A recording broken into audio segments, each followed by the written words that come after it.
Boa noite, mitológicos e mitológicas do Brasil e do mundo. Sejam bem-vindos a mais uma edição do MD3, o nosso podcast de esporte eletrônico. Nesta noite de quarta-feira que eu estou muito nervoso, porque no episódio de hoje, como vocês já viram, vamos ter uma presença internacional aqui. E, por enquanto, tá? Pelos próximos 25 minutos, eu estarei sozinho na mesa. Então, assim, meu inglês é o inglês das ruas. Eu já peço paciência a vocês aí. E no episódio de hoje, diferente do episódio do Sil que tivemos aqui há pouco tempo atrás, aonde o episódio foi completamente em inglês e depois a gente lançou a legenda no YouTube, nesse a gente vai de novo falar tudo em inglês, mas nós temos aqui hoje legendas em tempo real, mas eu também já peço um pouco mais de paciência de vocês, porque as legendas estão sendo geradas através de IA e ela estava sendo treinada, né? A gente está treinando essa IA há alguns dias aí para ver se ela pega os termos de LoL, então alguns momentos vão ter umas traduções meio tortas, coisa e tal, mas a gente tá aos pouquinhos trabalhando para fazer episódios que sejam do jeito que vocês pedem, do jeito que vocês gostam, né, com o mínimo de interrupções possíveis. Então, nesse episódio de hoje, a gente vai estar estreando aqui esse recurso de legendas simultâneas, tá bom? E eu já vou deixar um recado pra vocês aqui. Primeiro, deixe seu like, se inscreva. É muito importante pra você ajudar aqui o podcast a gente chegar cada vez mais longe e conseguir aqui ampliar esse projeto. Além disso, você pode e deve mandar seus superchats aí, então, fazendo qualquer tipo de pergunta que você quiser pro Dantes, você fazendo a sua interação comigo também, com o Diogo que vai chegar daqui a pouco. Mande quantos você quiser, na hora que você quiser, e a gente vai fazendo a leitura aqui também. E como vocês já viram anteriormente, apareceu aqui embaixo, você pode virar membro do canal, e com isso você tem acesso a alguns conteúdos exclusivos, além dos nossos grupos de WhatsApp, Telegram e membro. Quando você dá o membro lá, ele, no dia, você pode chegar no grupo do WhatsApp e mandar uma pergunta por lá. Pode ser até uma pergunta através de áudio. Então, se você for um membro, você pode aqui interagir com a gente, beleza? Então, chama todo mundo, cola aqui e vamos tentar agora o inglêsão. So, first of all, thanks for coming, Dantes. My English is not very good, so I ask you for a little patience as I ask patience for your public. So, thank you for coming to MD3. Yeah, I mean, thank you for having me. I've never really done any kind of official podcast or anything like that before, so this is a first for me. So, first of all, what are your first impressions of Brazil, of our community here in CBLOL? How you see us Brazilians in a general way, in a great way? To be completely honest, right? Before coming to Brazil, and one of the reasons why actually a lot of people don't come to Brazil is because a lot of people think it's like very dangerous. Yeah. So that's like the biggest thing, right? So before coming here, you know, it's like having all the talks with my parents about like, okay, are you going to be safe? Are you in a good area? You know, like, you're not going to be going out alone. Do you have security, right? So like all of this stuff. So it was like the number one thing was just like, before coming here, it was just about like, okay, is it going to be safe? Because for me, when it comes to like the Brazilian community, I always knew that they have like the strongest fan base out of everywhere. And that was the reason why I initially wanted to come here, because a friend of mine had come a while ago, detention. And when he had come, he had said like that his reception, the way that people like received him here, the way they welcomed him was like really nice. So after that, I said, you know what, I want to go there for sure, but I just didn't really know how to do it, right? And that was when the whole thing with CBLOL was going to happen. So Baiano reached out to me, asked me if I wanted to like come. And then I said, sure. And I mean, since being here, I've only been robbed 20 times, so it hasn't been as bad as I thought. But so you don't want to, you already want to come to Brazil, but this time you came here to Brazil because Baiano invites you. It's not plans come here for yourself or for your friends? Yeah. So I'll give you the rundown. So essentially the way the timeline worked was many months ago, I think maybe like 4 months ago, I had made a tweet talking about how I wanted to go to Brazil. Oh, okay. And I was saying if anyone could help me like find places to stay, like good areas, all that stuff, like just let me know.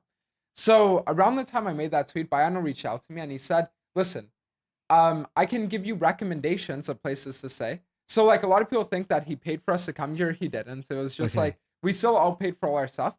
But he gave us like recommendations and all that stuff.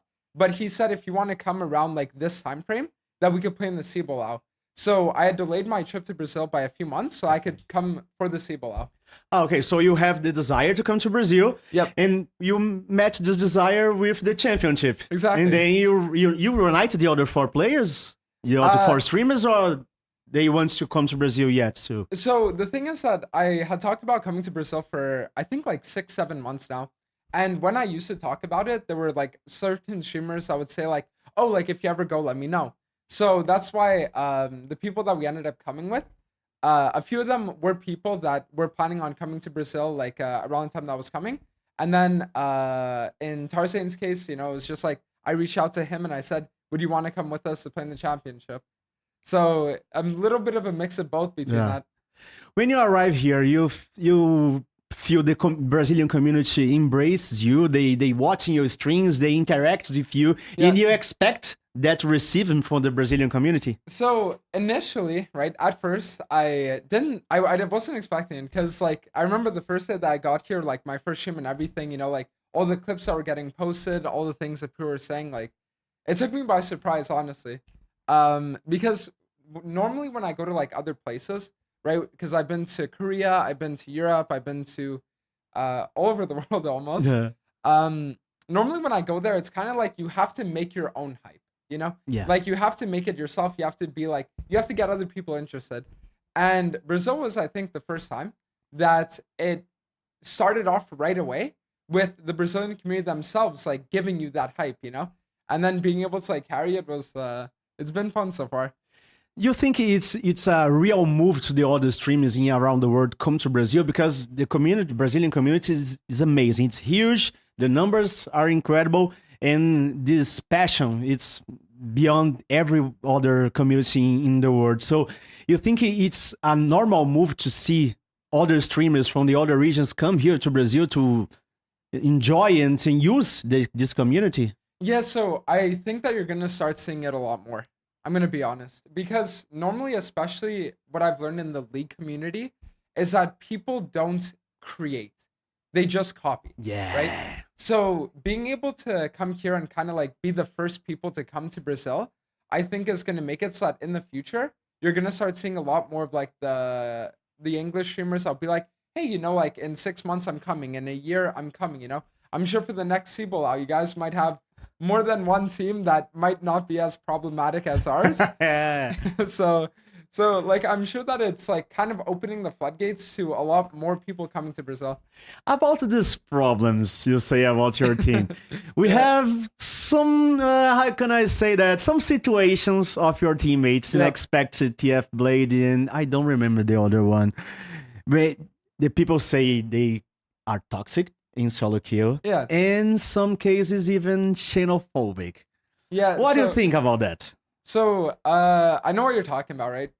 Because the thing is that when I assembled the team to come to Brazil, I didn't choose necessarily like the 100% best players. And I also didn't choose like, you know, like who here are like the nicest people. Mm-hmm. I just looked at a group and I said, who here is like good? And do I think would actually like be, who do I think would be like good for content? You know, like good for content, good like in general working together, all that stuff. And that's when I came up with our team. And I mean, like, I knew that there would be like some instances where they would be like kind of toxic, where there would be like stuff going on in solo queue, all that stuff, because it happens everywhere. You know, like when they go to Korea, when we go to like Europe, when we go to NA, like no matter what region you go to, League of Legends is the worldwide game, and that's the thing that makes people lose their mind, right?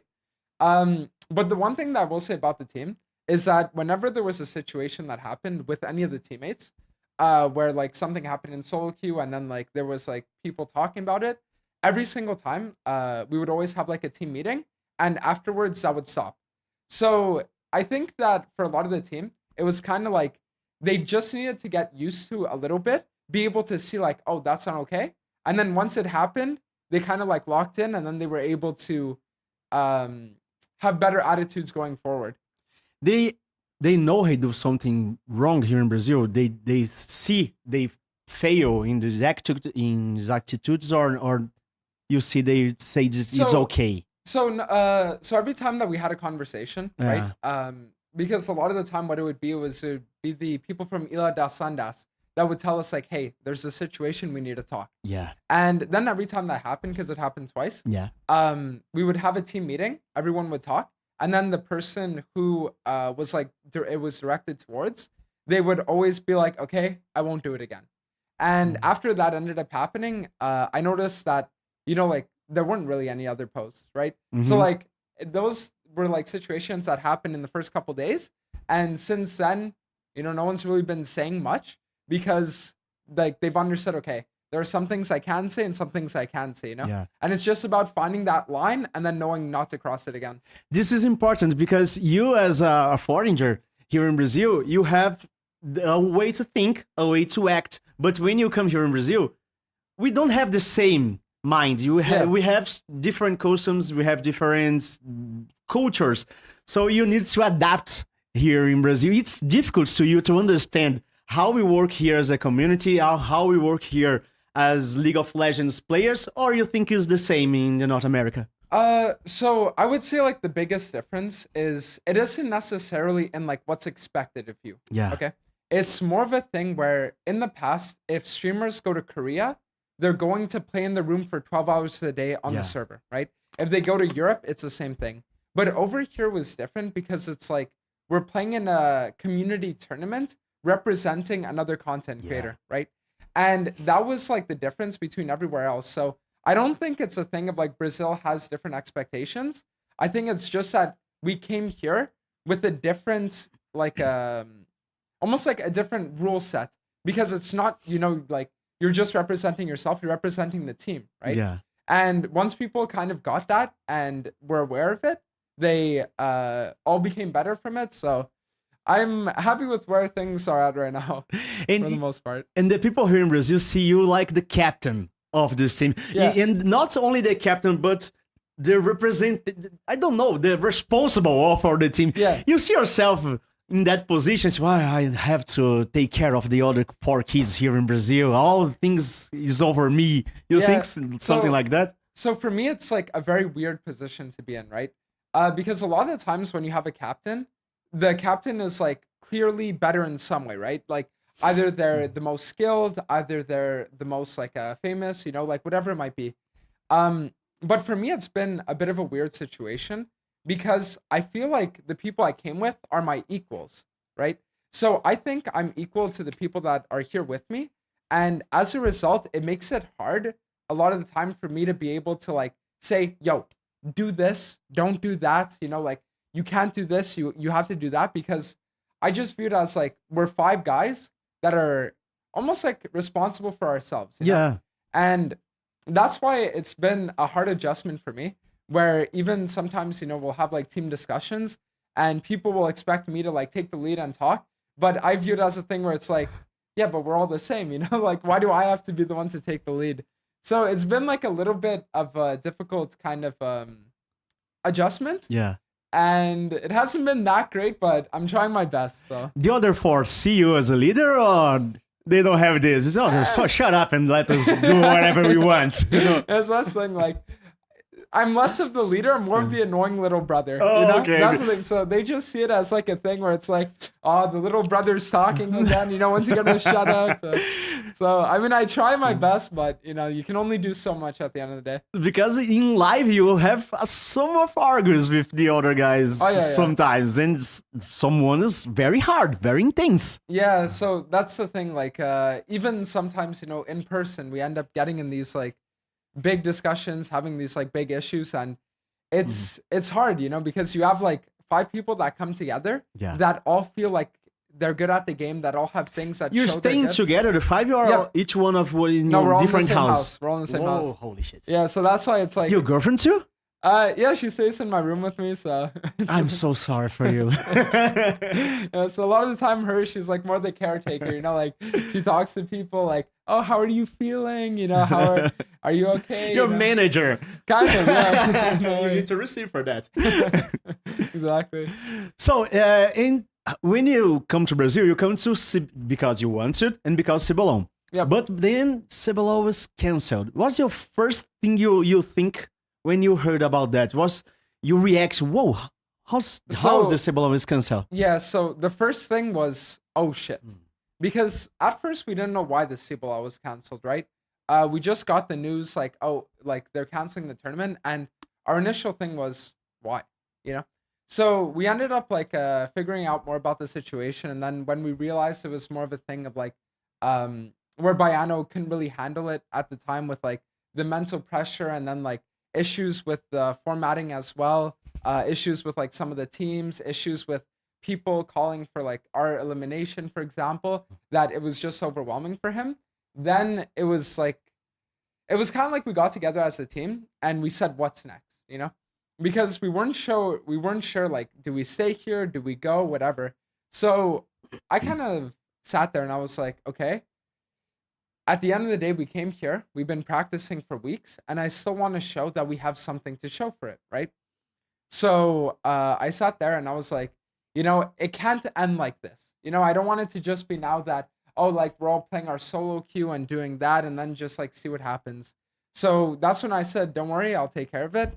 And I started being right away, okay, let's find the teams. I messaged Ilha das Lendas. I was like, do you guys have a list of all the captains I could contacting everyone, making tweets? And then that's when I started, you know, finding all the players, finding all the co-streamers, getting all the Discord invites sent out, recruiting like staff members for the channel that then would make the schedules and all that. So we managed to put together the tournament in, I think, 5 days. Holy shit. Because it was a big undertaking. So it was like, I would sit there, I'd wake up, and then I'd be responding to messages for like 2 hours, stream, and then responding to messages for another like 3 hours, you know, because every day I'd have at least 100 messages that I'd have to get through. So 100 messages one day, 100 another, 100 another. And it was like overwhelming at first. And I got to a point where I couldn't anymore. But the good news is that now the tournament's actually started and we've had a couple issues along the way. But overall, most people feel good with it. So I'm happy about that. You do it for yourself or you have some assistants, some staff members, or you doing all the job? So kind of like how it went down, right, was I made the tweets and then I started messaging everyone. I was getting DMs. I was getting people saying like, yo, we want to play, we want to play, we want to play. So after a little bit of time, I had other people reach out and be like, yo, if you need any help with like the staffing side of things, let me know.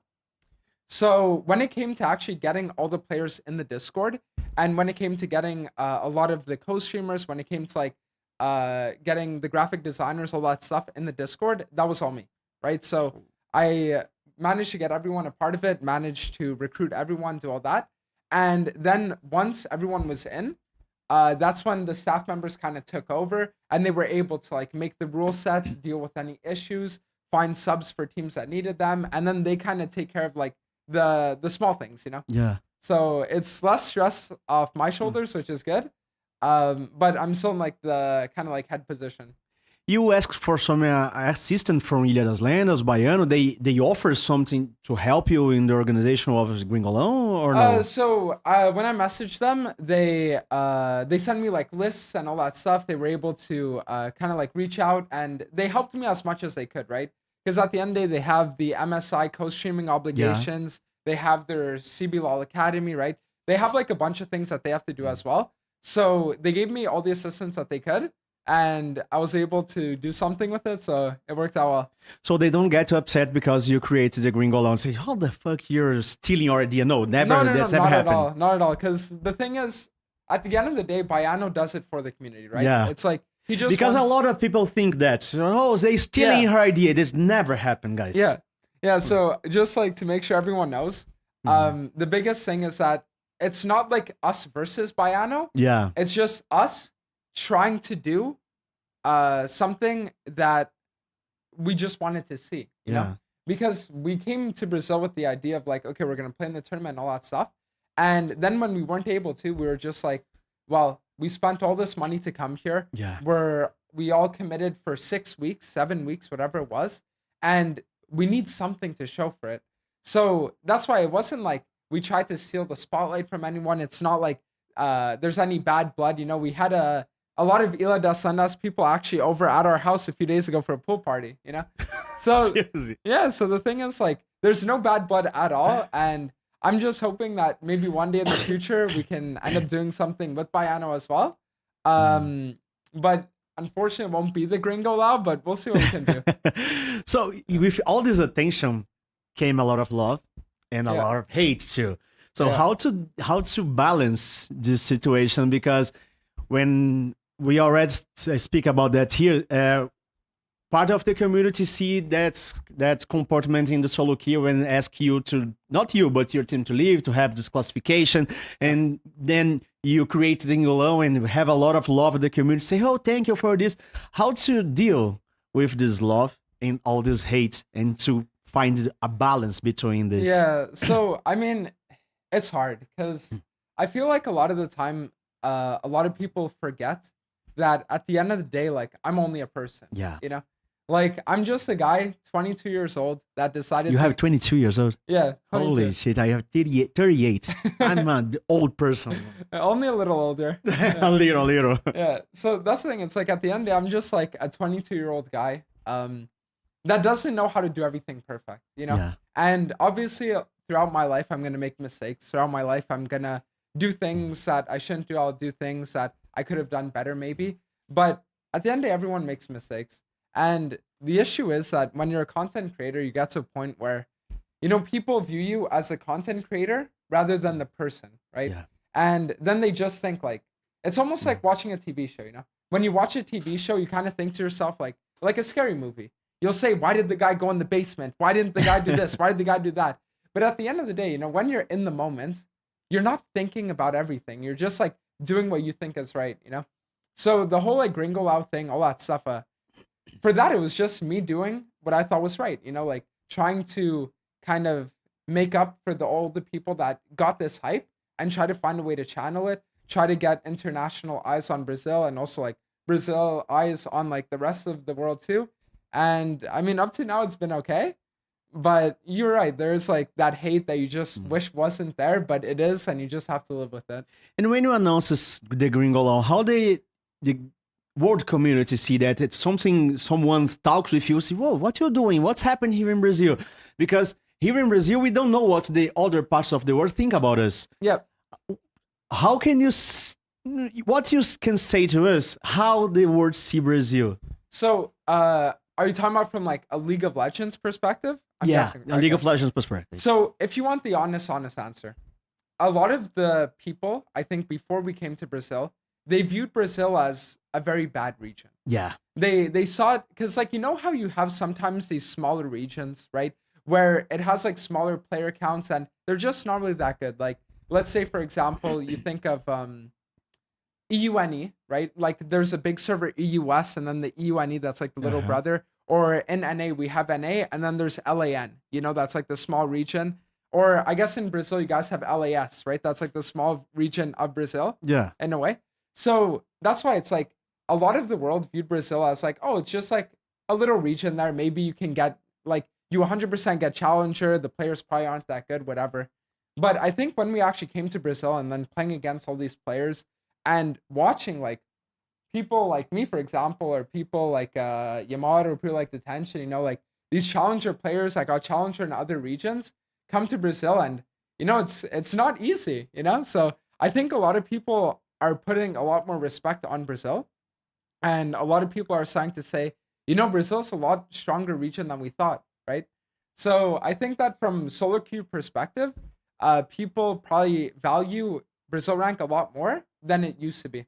Because we have this two Brazilian perspective. You have the perspective of the community, it's one thing, and the competitive. Yeah. The perspective is other thing. Yeah. I think the world see Brazil and say, whoa, the community is amazing, but they're bad of league. Exactly.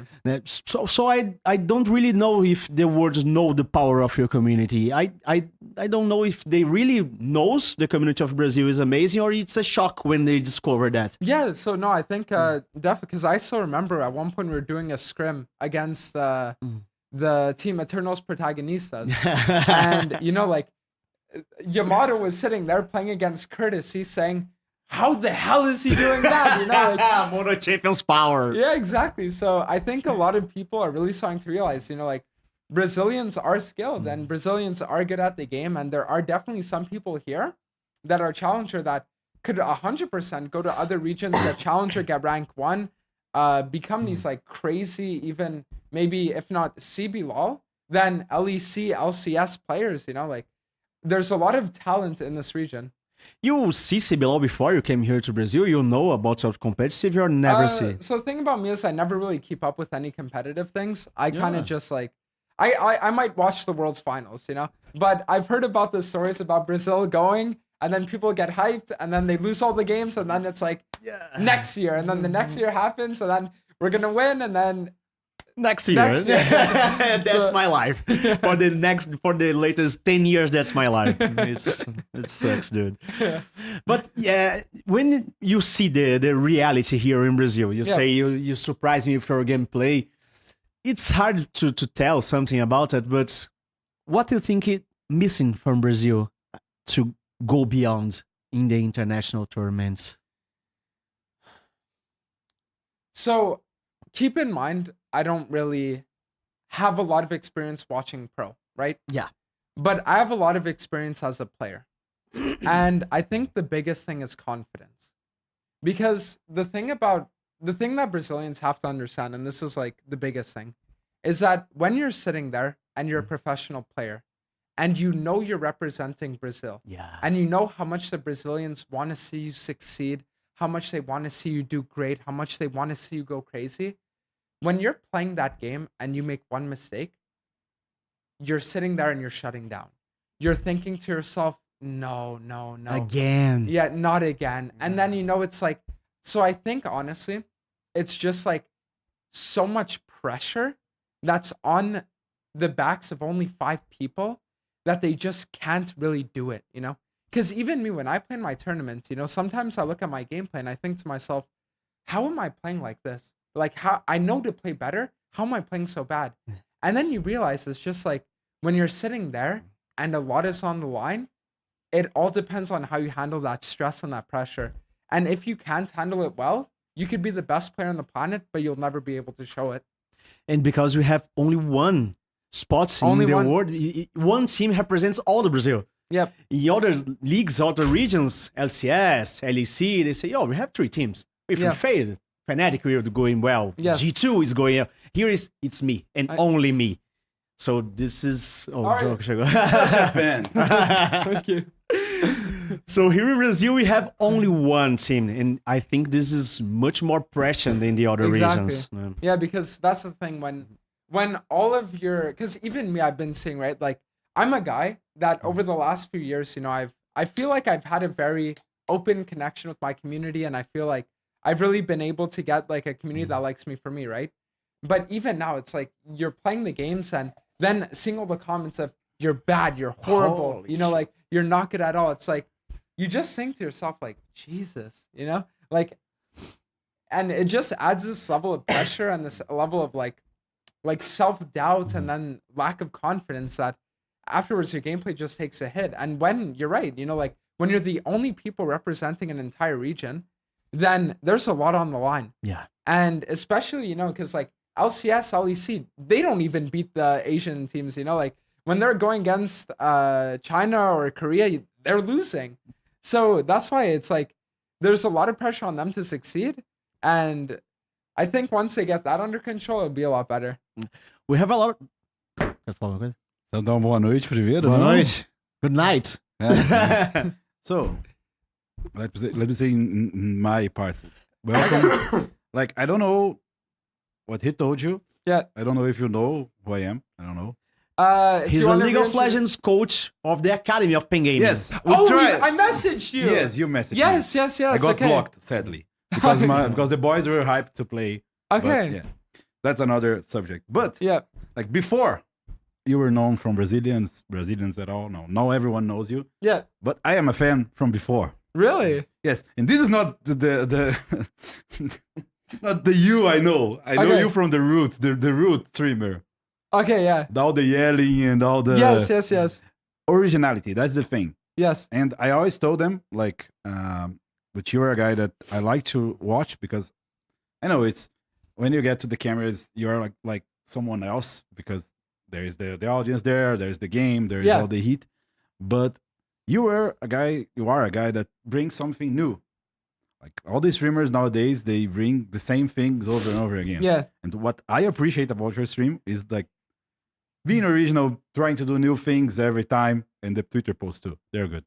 Thank you. They should take a lot of time. So this is my appreciation for Dantes. I really like. I will read some super chats we have here for the public. Okay. Yeah, so sure. Aqui é o André ask you something. He's from Canada.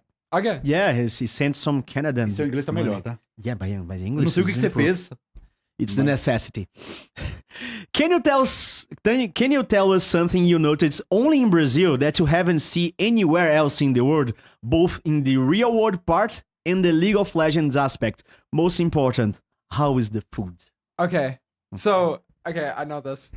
So I will say the one crazy thing about Brazil, Yeah. and like real life, is the technology like scene in general. Cause like I was having a conversation with someone and they were telling me that you guys have to pay this like 50% tax when you buy a phone.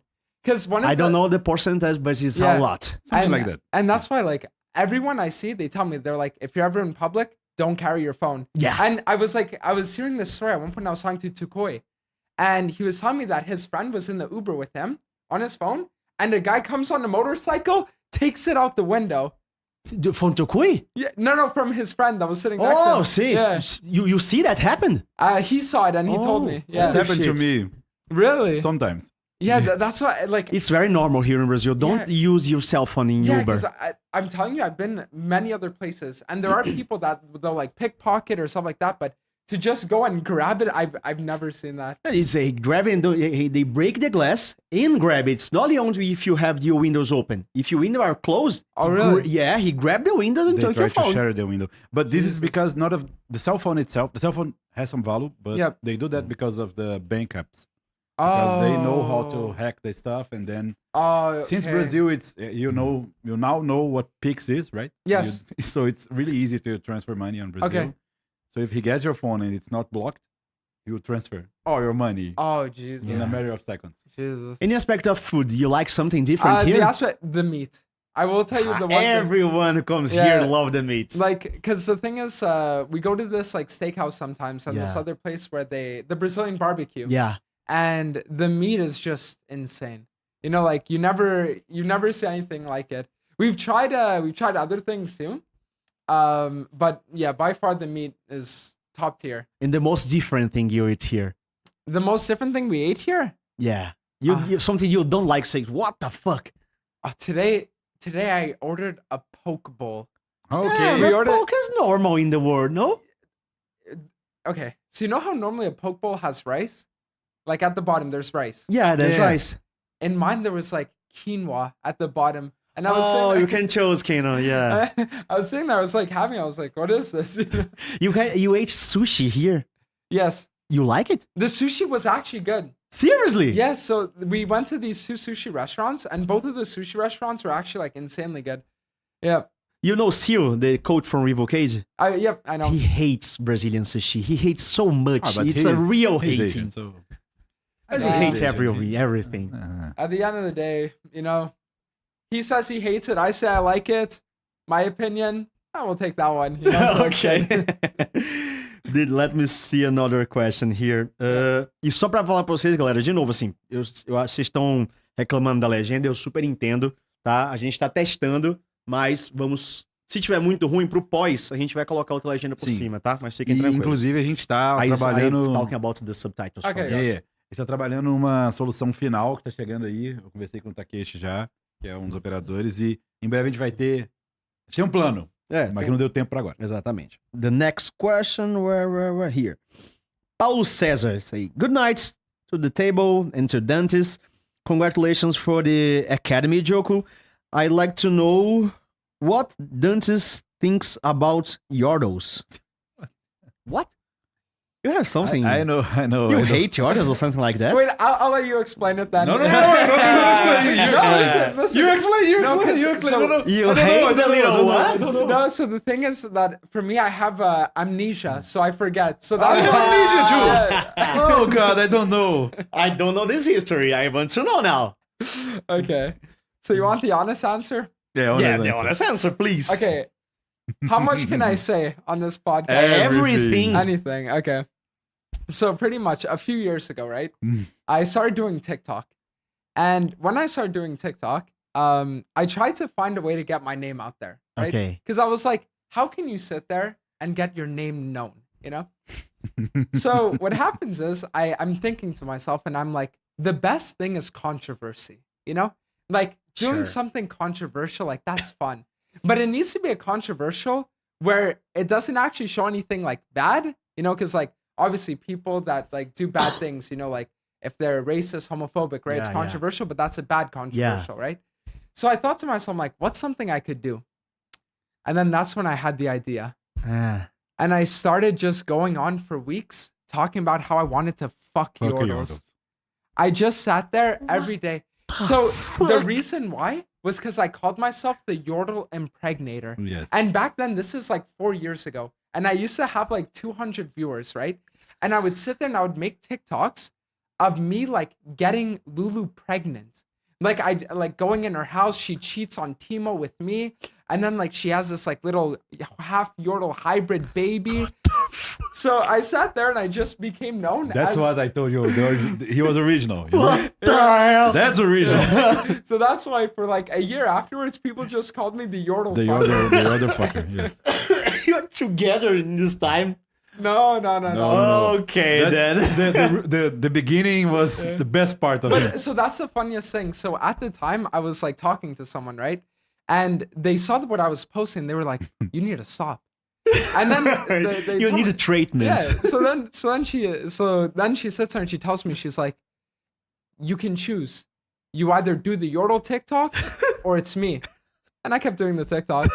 But that's the reason why I dated my girlfriend. Because like with my girlfriend, if I do something like that, she just laughs at it. You know, for her it's funny. So So that's why it's good. that's like a funny stuff because some streamers choose to make some characters online, and Yeah. others are themselves.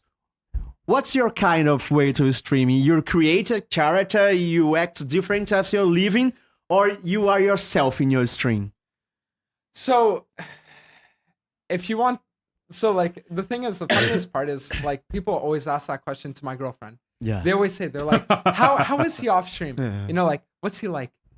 And she always tells them he's exactly the same. Holy shit. Because like I sit there and there was a time, I think like a month ago, where we actually had a 1 hour long discussion of is liking femboys gay? For 1 hour, I sat there in the car and we're having this discussion, like argument. Is it gay? And like you just sit there and most people would think like, why would you ever discuss that? But for me, it's just because, you know, like sometimes you want to have a conversation. Sometimes you want to just like talk. You want to like say something crazy and it just like comes out, right? And I do believe you because recently you had videos together, like Yeah. talking, and Yeah.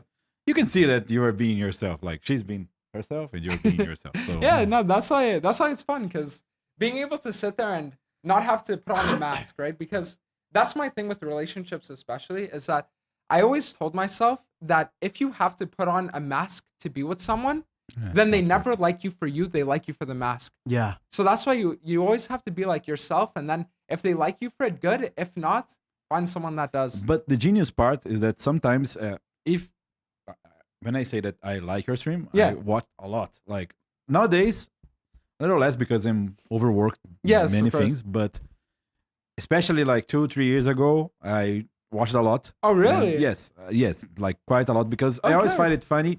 And on stream, he's both. Like sometimes you are like hyped about the plays or about Yes. what's going on, and then you're screaming, and then this is also yourself. But sometimes, like on the queue times, you speak about it. For example, the thing about the microphone. People always ask you, why don't you Yes. swap the microphone? Exactly. Because I don't know if you ever saw him Yeah. with the microphone, Yeah. but there's a good reason for him to not swap it because he feels himself with the microphone. When Yeah. he screams, you always tell Yeah. about that. When he, So I'll actually tell you a funny story about that. There was a time, I think it was 2 years ago, that I actually went through this like almost depression. And the reason why was because at the time I had my headset, right? And whenever I would talk, I would hear my voice in my head. yeah. Always.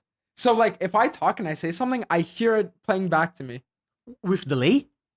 Or at the it's or like perfect the same time? not perfect, maybe like a quarter second delay. So like super small delay. But it's just terrible. No, No. actually not. No, because the thing is that when you do it, it's almost like you get live feedback of the content you're putting out there. It's kind of like being able to flex and look in the mirror while you're flexing, you know? Because you're able to get that live feedback. So the funniest thing was at one point, I think it's 2 years ago, I ended up going through this like almost depression because I had to buy a new headset and I lost the ability to hear myself with the new headset. So for months, I was just sitting there on stream, feeling bad, whatever.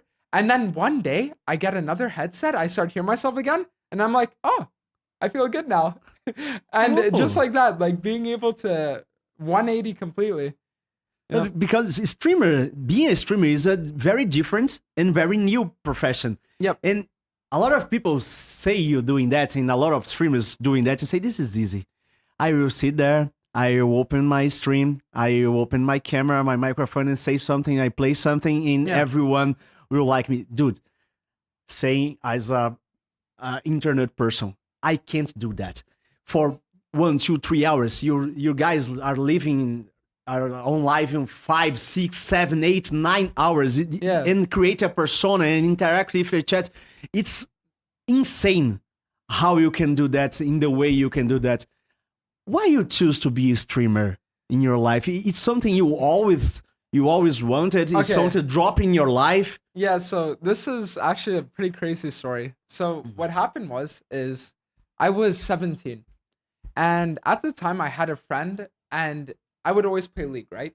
And at the time I was maybe like Masters, High Diamond, and he was like Bronze. And he would always spectate my games in the client, always. And then at one point he asked me, he says, Dantes, can you do me a favor?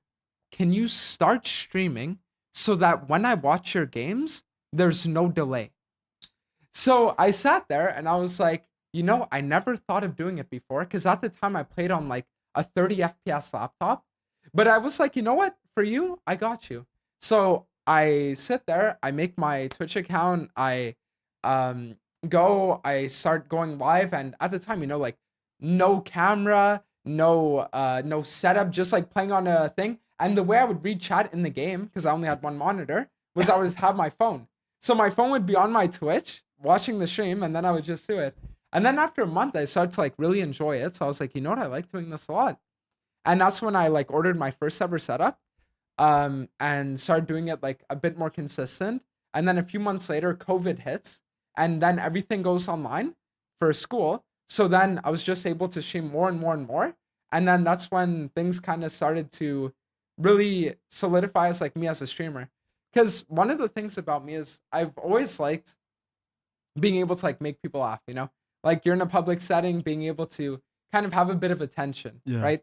And that's why like streaming for me was like my way to get that attention, to like have people listen to what I have to say, to be able to say something funny, have people enjoy it, to like make a cool play and then have people be like, oh shit, nice, So that's the reason why I started, and it's the reason why I love my job. And, even though there are some days where I do it 12, 13 hours, it's like, it's just me, and that's why it's not something that I could ever stop, and it's something that I always hope to continue doing. And I don't know if you brought it up, but he traveled quite a lot. He say that. Brazil is not the first stop. Oh yeah, there are actually many stops and many journeys and many challenges. Yeah, so I was on every single one. So that's why it's actually fun, because I'm sure for you, as someone that's followed me for years, like the thing that I love about my stream is that it's almost like you look back at a book of a character. There are many chapters. Yes, because that's the reason why like I came to Brazil. Like one of the reasons why is because I always like having a new chapter and a new arc and have people be able to say this happened that time, And that's why like I look at a lot of League streamers, right? And I could never see myself just being the guy that queues up, plays 10 hours a day solo queue and stream, and then just does that for months on end. For me, there always has to be like a defining moment of this was 2022. This was like that arc, like being able to look back and say, like, look at all the things that have happened to me and be able to say, damn, and now I'm where I'm at. It's like, it's a really cool feeling. For how many times it reached you to how to say that, to living for stream? When you're beginning, how much time it took to be like it took to be, okay, now I am a professional streamer and I can live for that. Yeah, so okay. So that's a bit of an interesting question, because the story about that is the first summer after I started streaming, I was streaming for maybe about 9 months. And at the time I was about 100, 150 viewers. And It's a lot. yeah, it was decent, right? Mhm. And I was thinking to myself, what if I tried doing this full time? So what happens is at the time I I was like I had a few friends in the streaming scene, and we all talked about maybe doing a gaming house, right? So we're sitting there and we're like, you know what? We're gonna do a gaming house, and it's gonna be insane. It's gonna be fun. And I thought about that once. you know this story? Yes, but I tried this too one time in my life. Okay. I regret it. Yeah, so we sat there and we were like, oh, we're going to do a gaming house. It's going to be fun. And around that time, I started talking to this person that told me they were a girl. Oh. So give me a second. So so hold on. Okay, okay. So what happens is I would sit there and every day I would be talking to this person, for hours on Discord. With like on voice, we'd be texting for hours a day, and we were talking a lot. And they actually lived in Texas, where it was the city that we're supposed to go for the gaming house, right? Okay. So what happens is that August, I'm sitting there and I'm telling myself, you know what? I'm going to become a full-time streamer. I'm going to drop out of school next semester and I'm going to do this, right? So then I end up having a falling out with my streamer friends at the time because we got in like a big disagreement and then they stopped talking to me. But the thing is that the person that I thought was a girl that I was talking to, they were still telling me like, oh no, like the thing is I can still like have you in my house. We can like live together, because she was telling me that she was like this millionaire 30-year-old and that like, oh, we were going to live together. It was going to be fun and all that. So I said, you know what? Let's do it. So I drop out of school, Let's go to right? I send a letter to my school. I say, I'm not coming, maybe next year. 1 week later, I found out it was a man. It was a man that would sit there with a voice changer talking to me for 6 hours a day. And I sat there and I was like, you gotta be kidding me. But how did you find out? You went there? Oh, I'll tell you. Because I was supposed to fly there like super early September, right? And before I flew, my mom was a cop. So police officer. Holy shit. Okay. So my mom tells me, she's like, listen, get me the person's name, their address, where they work, where they live, everything about them. So I get all the information, right? I give it to my mom. And then my mom calls me the next morning and she says, it's all fake. It's You burner got phones. catfished. Yeah, I got burner phones? catfish. Yeah. And then I was like, there's no way. So then what ends up happening, and the craziest thing is, not only did I get catfished, because the story, this is all true, by the way. Not only did I get catfished, but the person that catfished me actually cheated on me with a gay man that they didn't pretend to be a catfish to. And then they got married with that gay man later on. Oh, happy ending.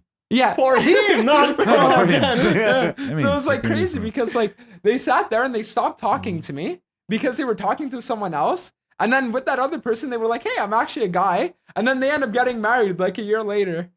But And he I was like- wants you to really go to her house, or that's At the time. No, that's a so- lie. So the thing is that they were supposed to give me like flight itineraries, flight plans and all that. And they never did. Oh, okay. So that's why it's like, it was a thing where it's not like I was supposed to go and I was like about to get on the flight and then I didn't go. It was like I was supposed to get the information to go and then I just never got the information. okay. Yeah. But so that was what happened. And for a few months after that, I was destroyed, right? Like mentally, I was streaming every single day, but now like my viewer count was maybe 50 or 60 and I just hated everything, right? So then what ended up happening was I sat there and I reapplied to school because I said, listen, at the end of the day, this whole streaming thing, it's not for me. I don't want to do it. So I think it was like 4 years ago now that I actually made this like big post saying like, I'm not going to stream anymore. So I still did it, right? Just because I had nothing else to do. And then when I got reaccepted into school, for me, it was the thing where now I could enjoy streaming again because there wasn't any stress of this has to be my career, Yeah. you know? Mm. So that's why it's like, as long as I had school, it's almost like streaming was just a hobby. Ah, I see. Yeah. So that's why there was no stress of me having to succeed because I didn't, right? Because I had school. Yeah. So then I got back into school and I said, you know what? You got back. Yeah, I'm here like a bit sooner, but yeah. I'm Yeah, here. exactly. So I got back to school and then I end up doing my programs, all that stuff, and I still stream on the side, you know, like every day after stream or after school, you know, streaming, doing all that. And it was after I think about maybe a year and a half after that incident or 2 years that I started to like really start blowing up. And it was when I could make a full-time living from streaming without having to be worried that I said I'm going to go full-time with it. Because I didn't want to put myself in a position where I would have to be like, no, like I need to get my numbers up or else I can't make my bills paid, right? Yeah. I wanted to be at a point where like, no matter what my payout is for the month, I'm okay. Yeah, naturally you grew to that. Yeah. So then I ended up having this like big thing called the final transfer, where I would just like transfer my accounts like. Yeah, I was there. So that's where I really started blowing up because I would sit there and I would transfer my accounts from like, let's say North America to Turkey. And then I would transfer it from Turkey back to North America and it would like reset the rank of the account. So then if you go on a big win streak, you get to Masters gaining 30 LP playing in Challenger games. So I would say That's why transfers are blocked for some countries. So it was actually because of me. So that's your fault, motherfucker. it's all me. So that's why, like, what happens is I started popularizing the strategy, and I would do it like twice a day. So I was already spending like $100 to $200 a day on RP, just transferring my accounts, like get the perfect run, right? And then after You're a fucking genius, dude. Seriously, a genius of evil. What's No, that but the fucking thing genius? is, the problem is not getting the transfer. He's supposed to do the run, so he needs to win. Yeah, like, exactly. to be on a- Yes. Otherwise, the money is gone. So Yeah, so that's why it's like, because there were some times where I had a bad run, right? Like I would sit there and I'd retransfer, and then it's all of a sudden I have negative win rate, and then the next time when I retransfer, instead of being plat 4, now I'm gold 1, and then it's like, oh, you know. So there was like risk involved, but yeah. So I ended up doing that, and then a few months later, Riot banned me for it. And then they said like, yeah, you're not allowed doing this anymore. And then I ended up like reworking their entire system because of me.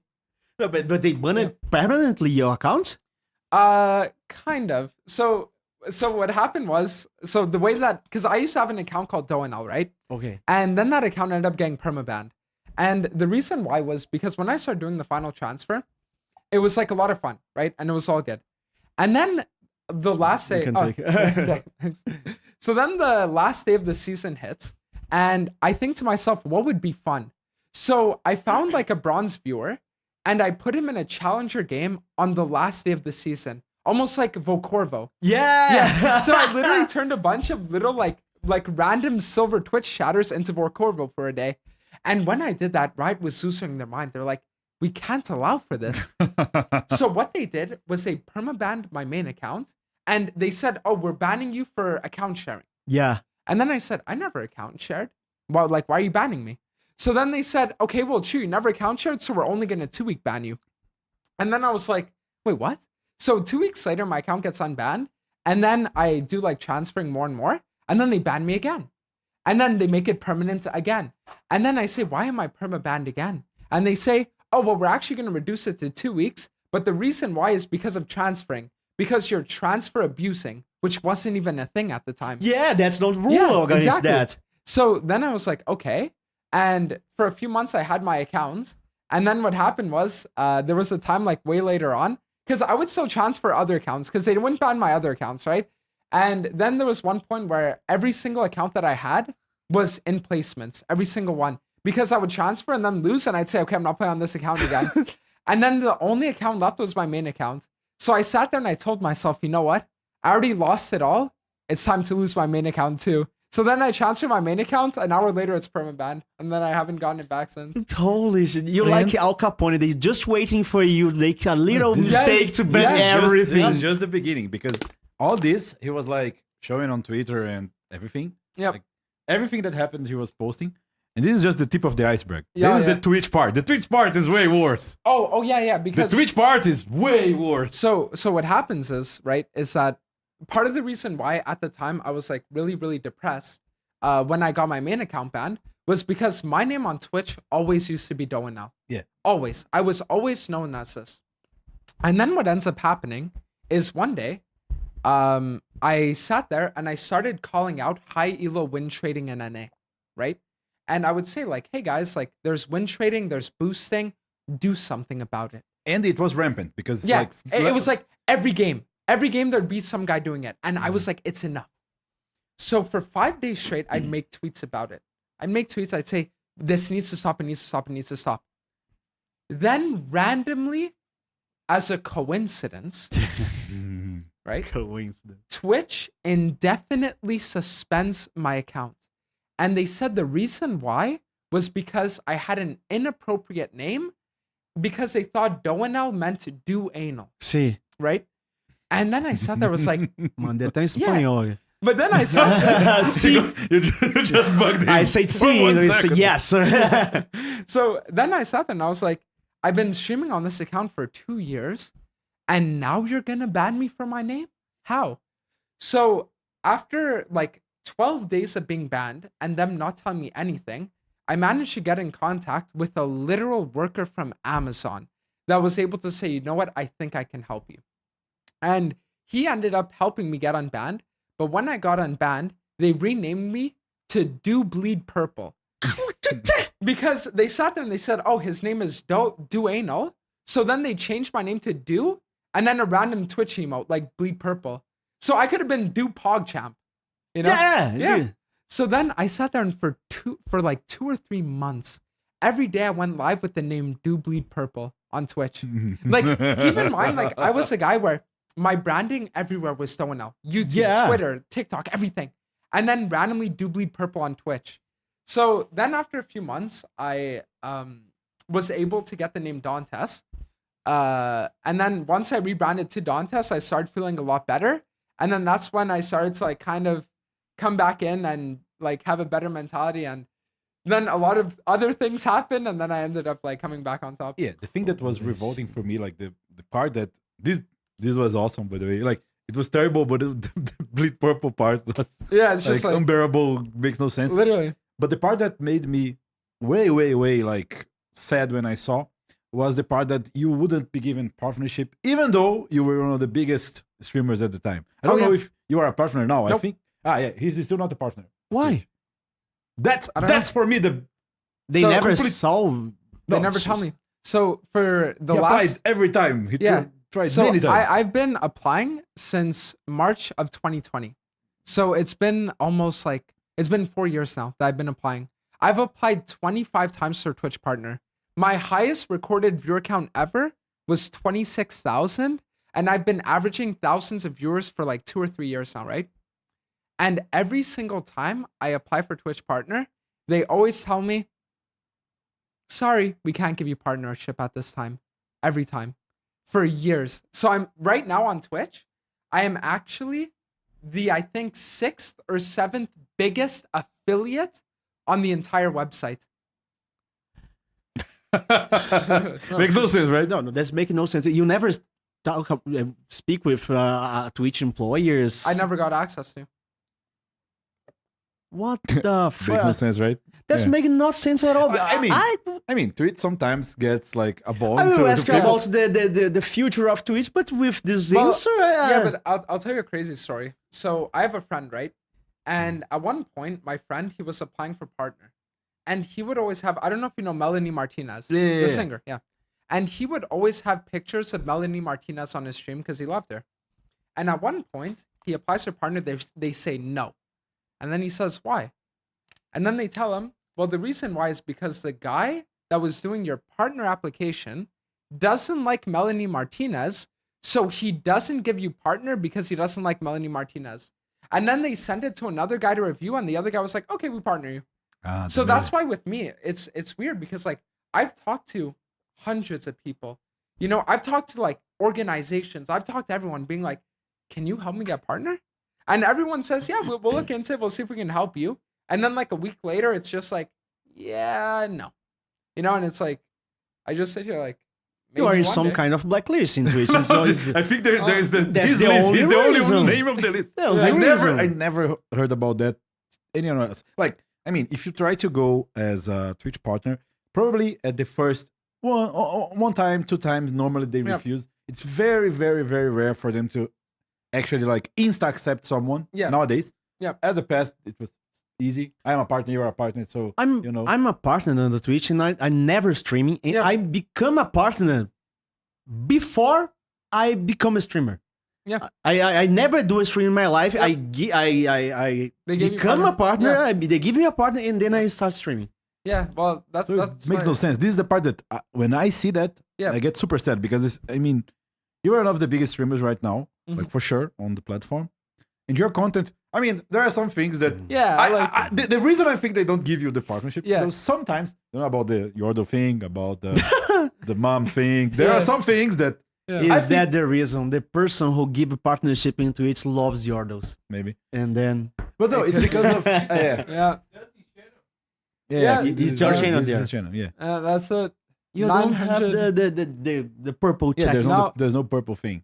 No, But yeah, but I mean, I think that some of the things are controversial, but they are not like harmful. yeah. So that's the biggest thing about my content, right? Is that one of the biggest things I've always done is like, I'm a controversial guy, right? Like I say crazy shit. One of the things I remember getting canceled for recently was because I tried teaching my viewers how to fuck your sister, right? Yeah, the fuck your sister part was Yeah, so that was some crazy stuff, right? And I was like, this yeah, is the you know? last one of the last arcs about. Yeah. Okay. So this was the incest arc. I even managed to convince everyone into thinking my girlfriend's my sister. So, Okay, it's make a little sense now because it is. so it was funny because I remember with that whole thing, at one point people they see like, and they were like, how can this guy sit here and try to teach his viewers how to like fuck their sister? And then they sat there and they tried canceling me on Twitter. So I make a Twitter apology video and I was like, guys, like, I'm sorry. Yeah, that was super good. Yeah, I was like, guys, I just wanted to let you all know that I'm sorry for teaching my viewers how to fuck their sister without also teaching them how to fuck their mom. So then That I was the do mom another- part. Yeah. This is the thing. So then I sat there and then people were so pissed. So I said, okay, guys, look, this time I'm serious. Like, I know I did this before, but I won't do it again without teaching you how to fuck your grandma. So then I went for the grandma too. And then, You scaling, Yes, you'll yes. never know But I how mean, to but stop. I mean, Yeah. this is for me. This is what makes it like a good stream because I don't know what to expect from you. Yeah. Like, the only thing I know that I can expect is lethality hackering. This is the Exactly. This is the thing that I know that Yeah. I'm gonna see every time. But aside from that, yeah. surprise. Yeah, and you know that's why like a lot of people they don't understand why I feel like I guess the connection that I have with Heckram, right? And it's because me as a player, I'm kind of a weird guy, you know, like am I NA, am I EU? I don't know. You know, like when I first started streaming, I was like top mid main of Heckram, and then I transitioned to jungle, you know? So then it's like, am I a jungler, am I a laner? But the one thing that I always had was that champion. Like no matter what, no matter like what region I was in, no matter like what role I was playing, it would always be Heckram. And that's why I just got to a point where I just fell in love with the comfort in the champion that it's almost like nowadays I see anyone else playing the champion and I just like, get off it, it's mine. You know, like it belongs to me. And the things he tries, sometimes there's the new text. Yeah. Every yeah. time is the new Yep. tech. And I tried some of that on my stream. Like Okay. I tried some of the text, but the thing is now I don't know exactly now, but many of the times it's like full lethality hackering, and he makes it work. You make it work, Yes, yeah. but it's not that easy to make it work. No, so that's the thing. It's like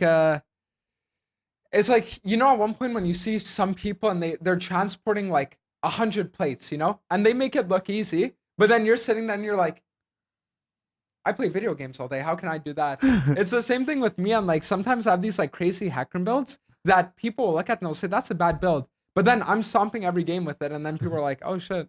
Yeah, it's actually working. Talk about Twitch. We here in Brazil, we have we live in a situation. Twitch is not paying very well here in Brazil in Yep. a few years.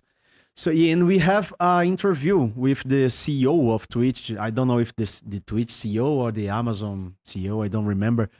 And he says something like, "Twitch is not to be your main work. It's to be something like you do for your appreciation, to a hobby." Yeah. How is the situation of living of streaming in the United States, in the North America? Because here in Brazil, Okay. a few persons can really live from stream so right now. I'll tell you the reason why. So the reason why is because the way Twitch works is that they pay you based on where your viewers are. Yeah. So like, for example, if I have a guy from Canada that subscribes to me, I make $2 off it. If I have a guy from Brazil that subscribes to me, I make 40 cents, right? So it's like, the thing is that, and it works the same with ad revenue. If I have like people from Korea that watch ads on my stream, I make 20 times more than a viewer from, let's say, Poland, right? Oh. Because advertisers pay based on viewership demographic.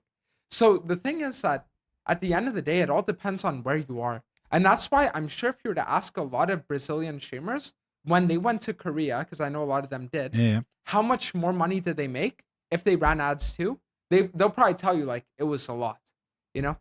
Oh, this is something that's quite real. Like there's a plan. If you do plan it out, the first time maybe you don't know about that. Like the first time people go out, normally they know, but they can't plan.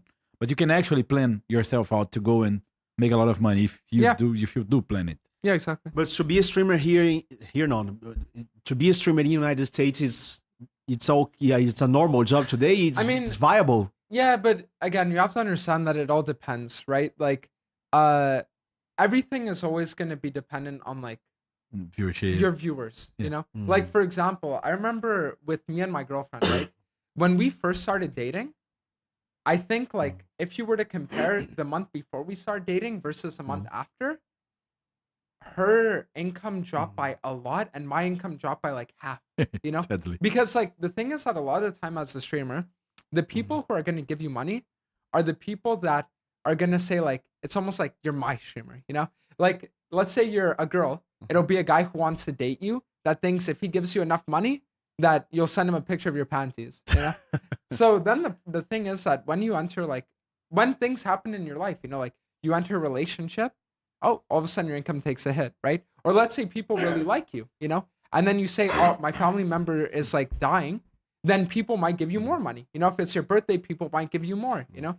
So that's why it's like, it's very weird as a streamer because the only thing that's consistent is sponsorships. If you can find sponsors, and that's why a lot of like, I've seen a lot of Brazilian streamers do like a lot of gambling sponsors, Yeah. stuff like that, then that's how you make your money as a streamer because Guaranteed money. yeah, because it's almost like being a streamer, you're just a street performer with a camera, you know? The guy that you see playing like the violin on the train, it's like you're just the same except you play a video game, you know?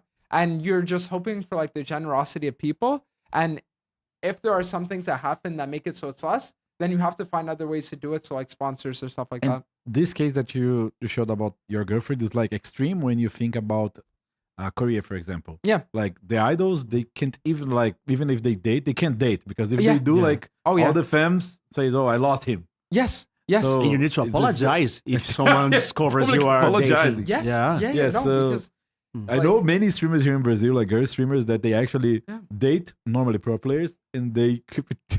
Yeah. Keep it down. No, Keep it like down. I mean, how many streamers do you know where it's like they keep relationships secret for years Yeah. Yeah, before yeah. being open about it, right? Because they know that if I talk about it, my income takes a hit, you know? And that's why, like, for me, that's one of the reasons why I was like, you know what, I'll hold off on dating until I'm like 24, 25. But then I met my girlfriend and I was like, you know what, fuck it, you know? This is like too good. I need to see where this Too goes. good to pass. Yeah. Let me read some more super chats here people send to us. But here in Brazil, people have less of that. The thing that for streamers, I think that is the most different thing since the beginning is that it's changing now, but it's still like that. People don't have the mindset of tipping people. Like here in Brazil, I don't know what was your experience with tipping, but Okay. like you're not obliged to tip. Yeah. Like some places they actually do that on the bill, like they Yeah. bill it like there. hmm But on the United States and many other places, it's common to bill to Yeah. tip people. So here in Brazil, this never happened. Like you can tip people, Yeah. but if you do, they think that you are extremely generous. Yeah. Well, okay, so with me, it's like a bit interesting, right? Because a lot of the time, league streamers don't really have big subscriber counts, Yeah. right? And the reason why for me, I actually always had a big subscriber account for years was because I used to respond to every single message I got. I would get, let's say, 20 DMs on Discord, Twitter, Instagram. I'd respond to everything. And I did that for, I think I stopped the first time I went to Korea because it just got to the point where I couldn't anymore. But there was a time where I was responding to like 200 fan DMs a day. You know, like I would wake Whoa. up in the morning. This would be my life. I would wake up in the morning, respond to messages for an hour, work out, respond to messages while I was working out, stream for 12 hours, and then respond to messages for another 4 hours before going to bed. Like that was like my life every day. So the way that a lot of people sub to me was because they were like, oh, like he actually talks to me. So yeah, I'll give him like a subscription. They're feeling close to you. Yeah, exactly. The next question is for Paulo Jr. He say, hello guys, this last day we have faced another defeat, don't remember me that, another defeat in MSI. Internally, there is a huge gap between the first and the second best team here in Brazil. What do you guys think that could help us to be better with what we having right now? So from the perspective of someone that's completely out of the scene, Yeah. right? I think the biggest thing isn't actually making the players become better in terms of their skills. It's about their nerves, Yeah. right? Being able to sit there and organize more meet and greets, being able to sit there and organize more like meetings with fans, being able to have more public appearances so that you're able to kind of really feel a lot more at ease and comfortable, I think would help a lot for that. Yesterday, we make a program here. We have a podcast debating exactly that. And all the four of us in the desk yesterday, we agree this it's more kind of underperforming mind than in skills. Yeah. Because we have a lot of skilled players. We have a lot of talented players. We have good coaches. But when the match really matters, we're shaking. Yep. It's always that year after year. So I agree with that. Let me see the next question here. Luis Gustavo. Ask him if we ate chicken heart. I did. You like it? I actually saw it. Yeah. When you guys were eating. I and love it. responding. It wasn't Chicken that bad. I love it. You know, it was actually funny because There was someone that didn't like it, right? I think it was Detention that didn't like it. There no, was someone that didn't like it. yeah. at So the table. thing is, we had gone out at one point. It was me, TF played Yamato, and my girlfriend, right? And everyone's like eating the chicken heart, whatever. And then people are like, "Oh, you know, this tastes like beef. It's good. What is it?" And then they said, "Oh, it's chicken heart." And then everyone was like, almost spitting it out, you know, like seriously. And then I was sitting there like, you know what? I'll have more. Give me the hot sauce. And then I was like having it. We here in Brazil, we learned a lot of different things. I'm from Nordeste. Nordeste is it's more poor region in the center of the country. So we eat a lot of, I don't know how to say it in English, miúdos. It's like intestine, something like that. yeah, the tongue Yes, of the ox. We ate the liver. I don't know how to say that in English. Like the organs. Yeah. We eat all the organs of the. I know what you're getting at. There is a word, but I can't remember it. Yeah. And I love that. All these strange stuffs. Yeah. I loved it. I mean, at the end of the day, you know, like if you put ketchup on anything, it tastes like ketchup. You know? Yeah. So that's the thing. It's like if it doesn't taste good, you just put a bit of sauce and then it'll taste But for good. example, and this is the funny part about Brazil. I mean, United States is also a big country, like continental country. Here in Brazil, we have a lot of different things. Like you are in São Paulo. Yeah. If you go to his place, it's like completely different. If you go to north, it's another thing. If you go to the south, I mean, south is having a lot of problems right now. Yeah, I but heard. it's a completely different thing. Yeah. For example, in my hometown, what we do with chicken is like it's called the brown sauce. Brown sauce. Ice is blood. Yeah, they actually like kill the chicken Okay. and then they use the blood of the killed chicken to cook the same chicken. Really? It's amazing. Okay. I mean, that doesn't Like sound bad. it sounds strange because it's Yeah. blood, but when It they do tastes all very the good. they do all Yeah. the seasoning and everything, it actually tastes good. So Brazil is like fond of a lot of No, things. we Have you have- tried acai? Probably. Acai? Yeah. Not really. You have to try Some that. sweet. It's a purple Okay. sweet thing. You have to try that. Yeah, because Try I that. know they have like acai flavored things, but I haven't tried the Yeah, actual This is thing. something you have to try before going. I will. Try that. E só pra avisar pra vocês, eu falei que era do centro do Nordeste, tá? Que é mais ali a parte mais do interiorzão do Nordeste. Tem uma galera falando, desde quando o Nordeste é no centro? Não, é do centro do Nordeste, tá? Pra deixar claro. Penaços aleatórios. Dantes, send hello for Índio Vara Grossa, please. You know what that means? Indio Varagrosa? No, why you do that to him? It's how to say that in English? It's Indio Varagrosa. Yeah, Is Indio- it a name? Like, Vara Grossa is large dick. No, With it's a- not a large dick. It's like a thick dick. Yeah, oh, it's just he says but what a weird name for someone to have. it's not a name. He's only trolling you. Oh, That's why I thought why are doing that to him. Like Brazil loves the trolling name Yeah, thing. yeah, yeah. They You know, love that. That's actually like one of the reasons why I wanted to come here, because I always thought of myself, like I always loved trolling.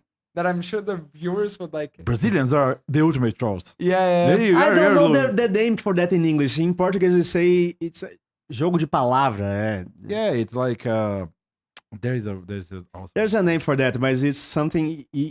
When you say it means another thing. Yeah, like double meaning. Yeah, it's a double Double meaning. yes. Exactly that. Exactly they that. love that. So next question, Leonx. He say, good night, Joko. Good night, Chappie. Good night, Dante. Congratulations, Joko for Academy. Thank you. Dantes, why did you think about being the true and self-entitled best hackering in the world? I love your content. Thanks for everything, you other fucker. So, does he mean like what did I think of it, or like why? What do you think about What do being you think to be the best hacker in the world? Oh, to become it. the self-proclaimed, the self? Yeah. So The self-entitled. So the reason why I call myself the best hacker, and you guys might not believe it, but it's true, is because I have the most amount of hacker games in the planet. Seriously? Literally. Ever since season 8, I've been like only playing the champion, and I'd play like 2,000 to 4,000 games a season of it. So right now, I have like 20,000 games of the champion. I'm not even kidding. Holy shit. So that's why, like, for me, it's just about being able to understand your limits and being able to know, like, before you go in, do I win? You know? And so that's the reason why I always call myself it, because I just have the most experience out of anyone, you know? There's a lot of mono champions in the other regions because here Yeah. in Brazil, mono champions are Yeah, he actually had a a beef with someone that played cartas no while ago. Yeah. And that was a good arc. That was a cool one, too. It was amazing. Yeah. But no, so one of the actual funniest stories is that there's a Korean Hecarim player that hit rank 1, okay? And everyone always used to tell me he's better than you, he's better than you. And the first time I went to Korea, this guy would always go like bruiser, tank, Hecarim, right? Always, every game, for years. I went to Korea and I would go assassin Hecarim every game and I dominated, right? And I got a higher win rate with more like games played and also higher LP than the guy, to a point where he started playing assassin Hecarim. And then Holy. he sat there and he started doing it every game. And then he was like, yeah, you know, Dantes was right. So that's why it's like, I feel like the way I view Hecarim isn't the way like a normal person views it. Because like a lot of people view Hecarim of how do I become a part of the team? I view it as how do I become the team? You know? That's So, strong. yeah. That's a strong. And unity. Let me see the next question here. João Victor Fantinelli. Hi, Dantes. Just want to say I really enjoy your content and hope you are feeling welcomed by Brazilian viewers. And he sent a hug for Joko, for me, and for the working here in MD3 Podcast. Oh, thank you. O Ferzin, he said, good night, Joko and Shappy and Dantes. Cheetos here. Dantes, I'm a big fan. Watch your science first Korean arc. Can you send salve to Ferzas, the horseman? OTP hackering because of you. So Fezis, hope you're Enjoy grinding it. and playing the champ good. But I actually like hackering too, because at some time when I played as a pro player, hackering is actually meta. When Yeah. hackering like the beginning of hackering, and then sometimes it came back Yeah. as a top laner, sometimes as a jungler, Mhm. but has been quite a while since Oh, yeah. people played hackering competitively. Yeah, I mean, the last time people played it was The Udyr meta, the yes, the Chem Tank Udyr meta, because back then you would build Hecarim with Chem Tank, Deadman's Force of Nature, and you would one-shot everything and you wouldn't die. Literally. Like, that was, I remember I would play with that build and I just couldn't lose the game. It was the most insane thing ever. Yes. And then afterwards, the next time he was popular, not in pro, but just in general, was like the Chem Tank Manimune meta when I had made that build. And that was I would sell my kidneys for that build again. Mano, mano, so You know, it's like, it was so insane. You said you're not familiar with CBLOL before you came here to Brazil, Yep. but you watching LCS? I'm going to be honest, listen, and maybe you guys will agree with me, maybe not.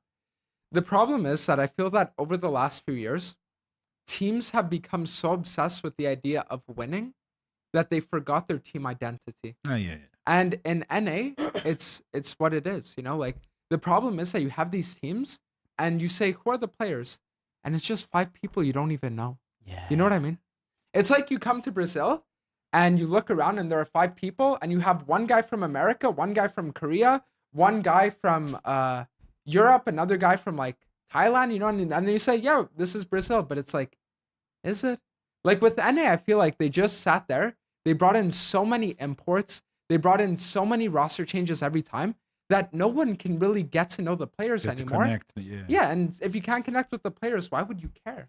Yeah, You they know? disconnected with the audience. They Yeah. they lose their identity. It's something very strange that happened in LCS, and that's exactly my point here because the interest in LCS is going down. No one cares. Yeah, the public don't see the LCS anymore. The audience is very low, and the results are not helping too. So, what do you think is the future of LCS? Because a lot of talking is going on about merge with CBLOL.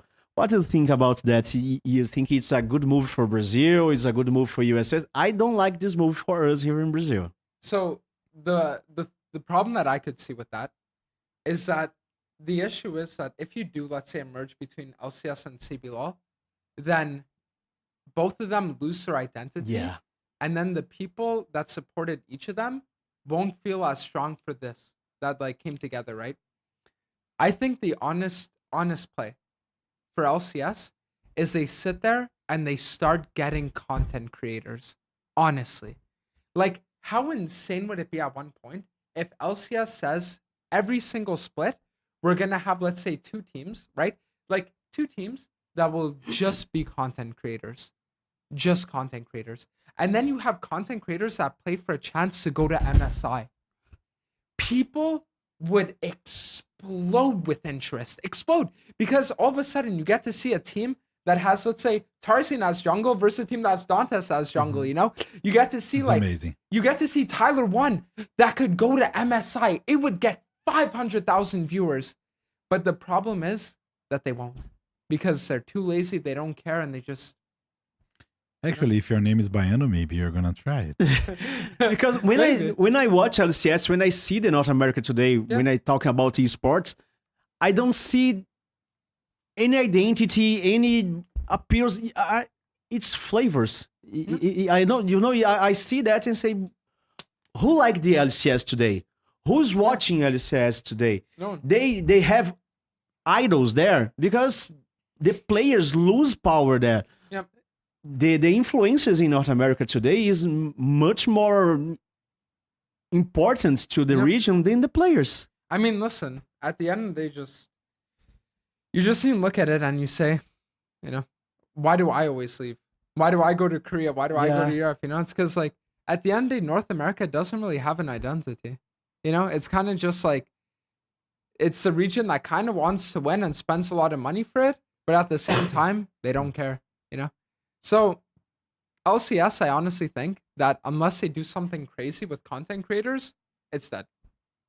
You think the audience is being negatively impacted for you streamers because the failure of the competitive of LCS?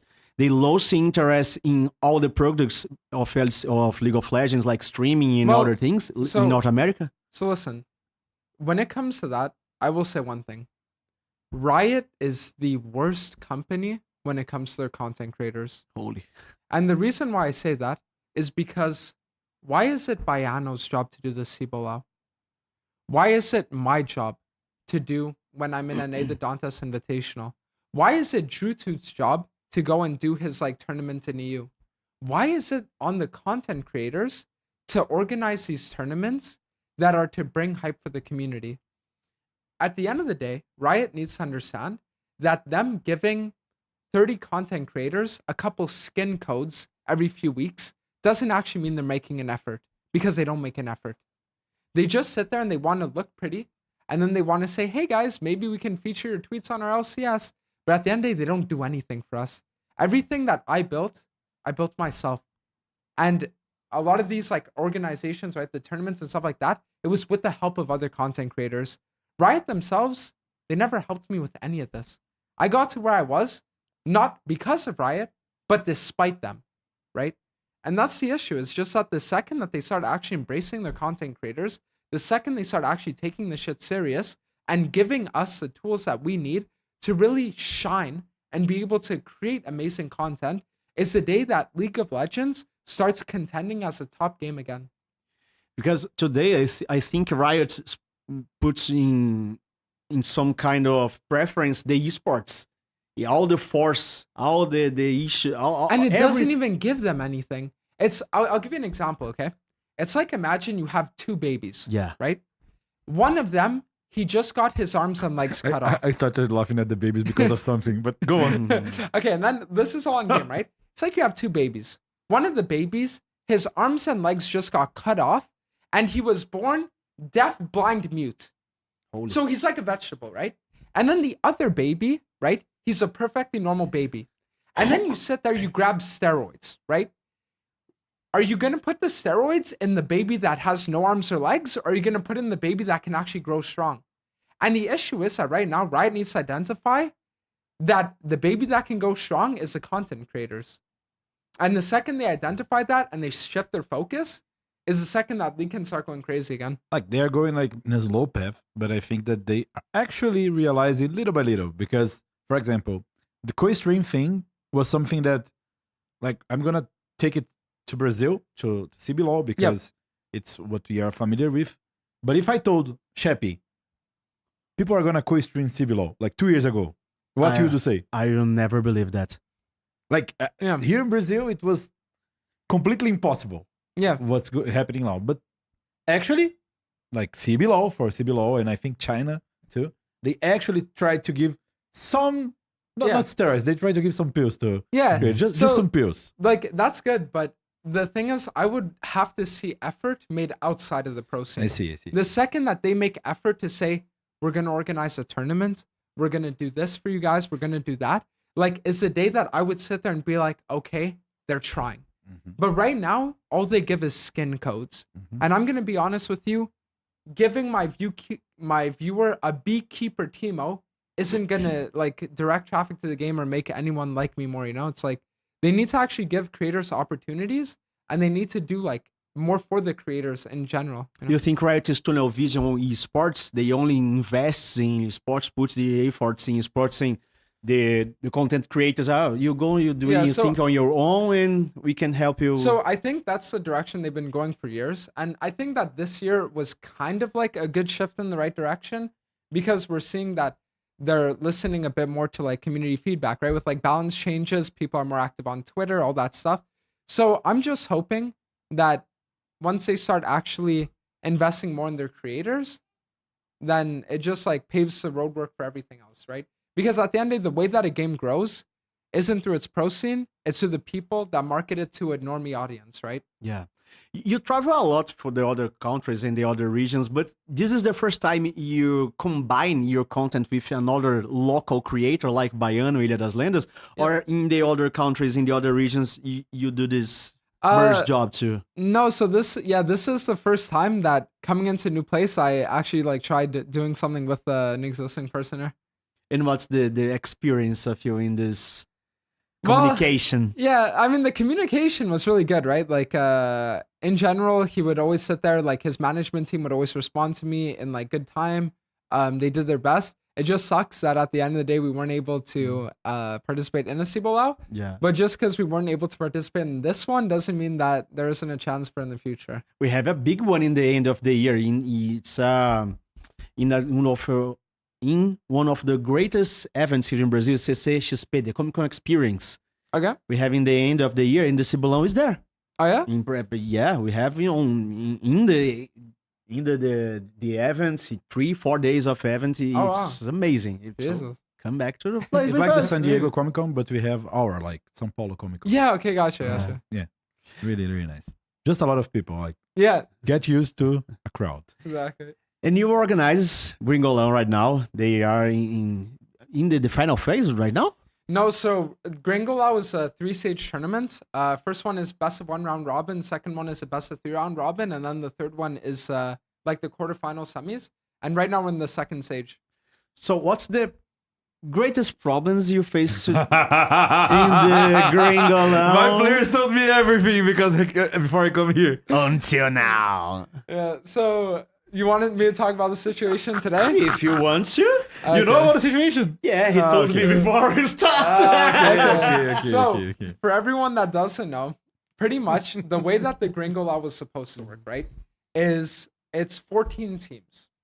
And then for the second stage, to see who qualifies, the top 2 teams automatically go to the third stage. The bottom 4 teams get eliminated. And then the rest of the teams play a best of 3 against each other, right? So what happened is when we finished the games yesterday, we realized there was a 3-way tie. So my team, Lord Semi's team, and the Primate Clan team were all tied with the same wins and losses, right? So we said, okay, this morning, we're going to do the tiebreaker games, right? And we sat there and we said, all that needs to happen is one team wins 2 games, and then we're good, right? So we played the first round of tiebreakers. Every team 1 win, 1 loss. We played the second round of tiebreakers. Every team 1 win, 1 loss. So I sat there and then I said, okay, like the thing is at the end of the day, the purpose of stages is to see which the best teams are to move on to the second stage, right? And if we're this evenly matched, then the best thing is that everyone moves on and then we just eliminate more teams in the second stage and we do one more person that will qualify for the quarters in the other stage, right? And then, of course, you have the people that need to disagree, you know? Because if there's one thing that we know about Twitter, it's that if you say the sky is blue, there's going to be someone that comes at you telling you that you're an idiot for not thinking the sky is red. So then, of course, I have one team, just one team, by the way, that sits there and they start saying, this is bullshit. And the reason why they got mad, right, from what I understood, was because this team had taken 4th place and they said, oh, it's just a number. So they didn't really care about 3rd place. And then now that they saw the 3rd place moved on, they were pissed because of it, right? That's what people told me. So then I sat there and like, I have like this team trying to like make this big drama saying we're dropping out of the tournament, pretending like they're like the wronged people, you know? And sometimes if there's one thing you have to do, it's you need to tell someone you are a retard, you know? So that's why it's like at the end of the day, you just got to like tell a guy like, you're an idiot. And that's what I did with some of the people on that team. It's just like, you're an idiot. You know, like at the end of the day, that's all you are. You're just an idiot. You don't understand like the fact that first off, it's a tournament for charity, right? And then second off, the thing that obviously we're going to have problems because I made the tournament in 5 days, you know? Yeah, So like while these guys were sitting there jerking off to their fucking bullshit hentai for 5 days, I was sitting here trying to organize all these teams, and then you're gonna sit here and cry, make your own fucking tournament, you know?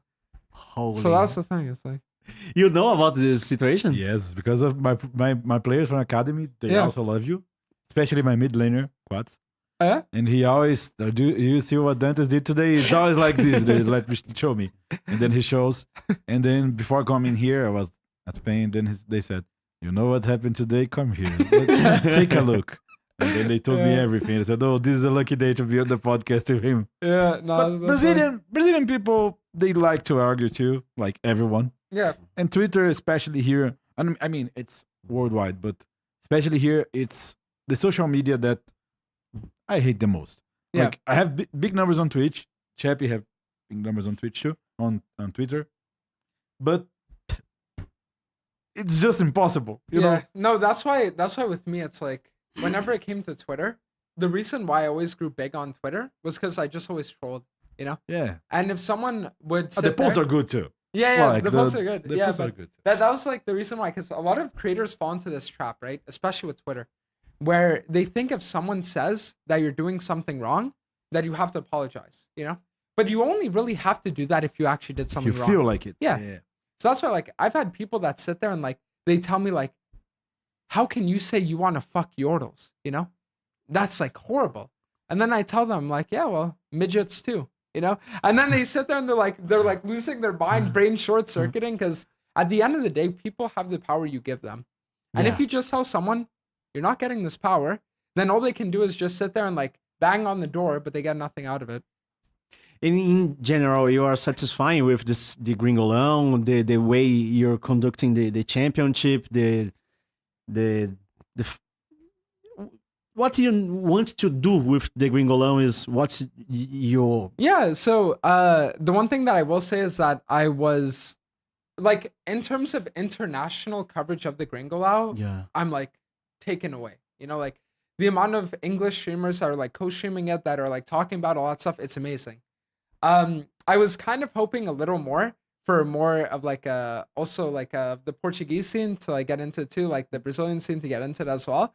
But I think as the tournament goes on, it'll get even more hype, and maybe we can also coordinate some like appearances with like big streamers to like make it really insane. So we'll see. That's a core transmission with casting, something like that. So everyone is making your own streaming in your games, something. Yeah. So the way it works is there's like a main feed that broadcasts the games, right? And if you're a co-streamer, you watch the main feed and then you can see everything.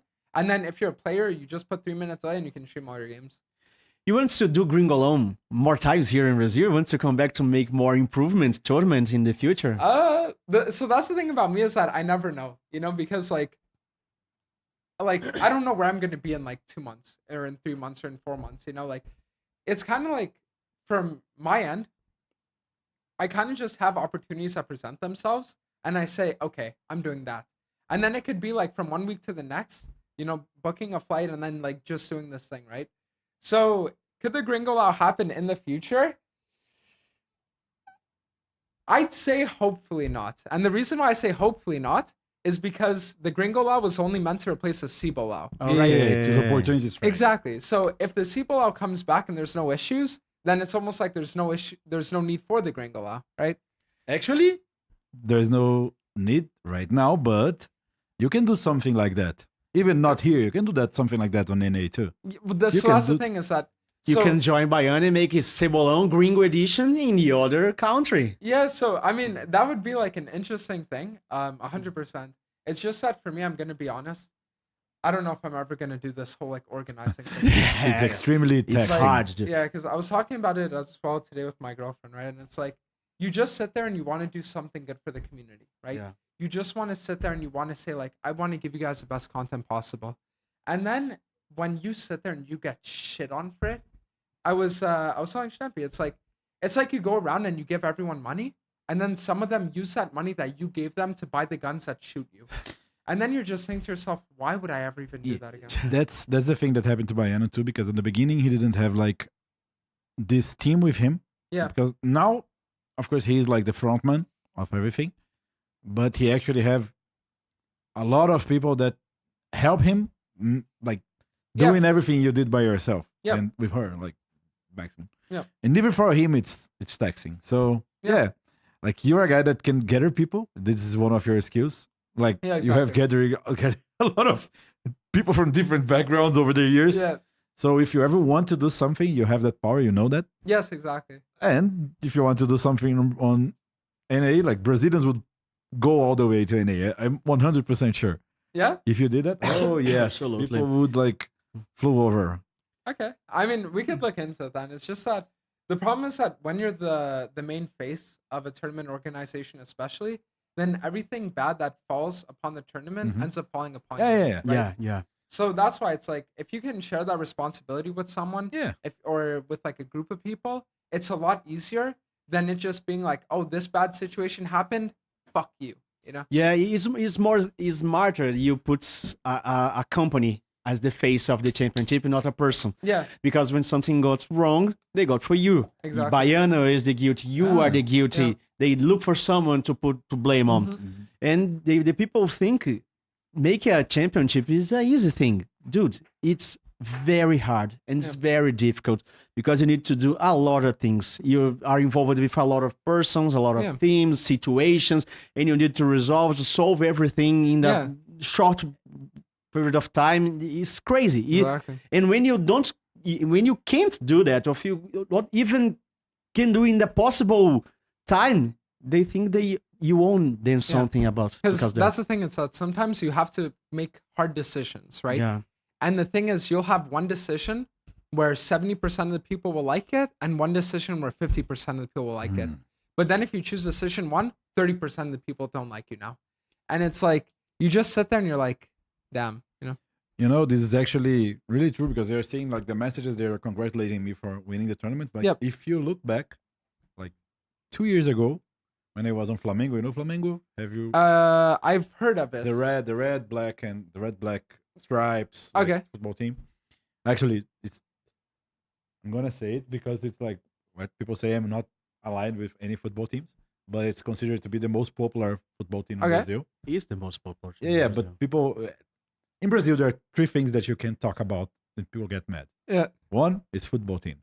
Second one is religion. Third one is politics. Okay. Those 3 are like in many countries they are like forbidden, but here in Brazil, things get crazy. Yeah. If you and they go with each other. Like there are football players that are actually politics now. Yeah. There are like clerics that are actually Politicians. politics. The only thing that we don't have so far are like football players that are actually clerics. This doesn't happen. This okay. This is the part that doesn't happen. But Exactly. I mean, when I was at that team, people were so mad at me. There you go. There you go. This t-shirt. Okay. This is Flamengo, Yeah. the best team in the world. He's actually a Flamengo supporter. Okay. And I mean, probably he is too because he showed that on the TV. What do you support? Okay, he's a Vasco supporter. Okay. Actually, the rival. But Yeah. yeah, but I was getting death threats on Yeah. Twitter, like constant death threats. Oh, yeah. There was like a website that was like a countdown for me to get fired from my job.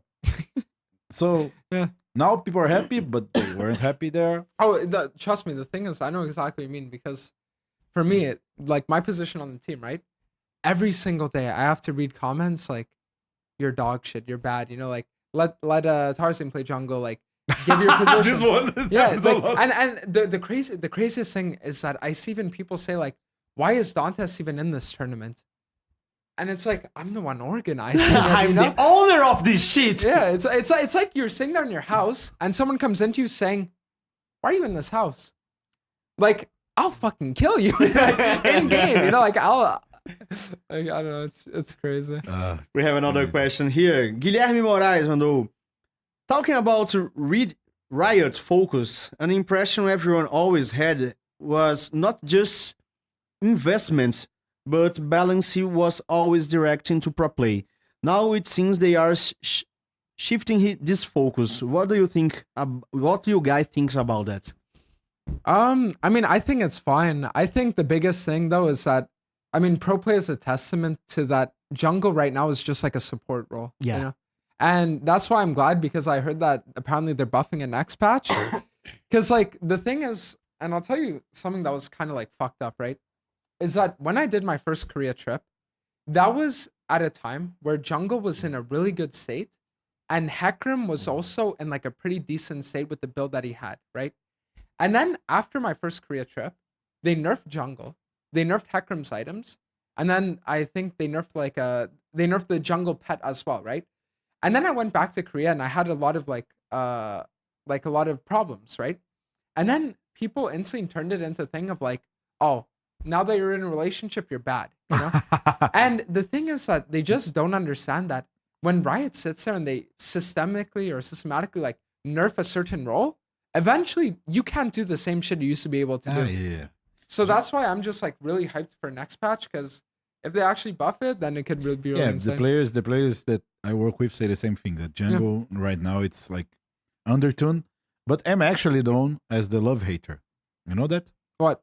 I am actually the love hater. The love hater. because he hates No, any I of don't the- hate. Yeah, he hates. No. He is against love. No, I'm Like not all against the love. players who play for him, he forbidden them No, to I have don't forbid them. relationships. Oh yeah. No, I don't do that. I used to do that, but I Okay. don't do that right now because I think that many pro players, when they talk to me and they're like 17, 16, Yes. and they start dating, Yep. they don't know how to balance things I out. agree. I agree. So that's yeah. why I'm a love hater. So- I don't forbid anyone. If Yeah, you no, want to no. have a girlfriend, you can go ahead and No, the fuck thing is- whoever you want, but this is not my problem. Yes, but the reason why I 100% agree with you is because I feel like a lot of the time, people, their motivation comes from insecurity. You Yes. know? And then the problem is that, or the issue a lot of people have, is they get in a relationship, and when you lose that insecurity, what becomes your motivation? That's the reason why you have so many people that they get in relationships and then they just stop caring about the gym. They stop working out. They just want to lay down in bed all day and like Yeah. relax, you know? But being able to still force yourself to have that drive is something that it's hard to do.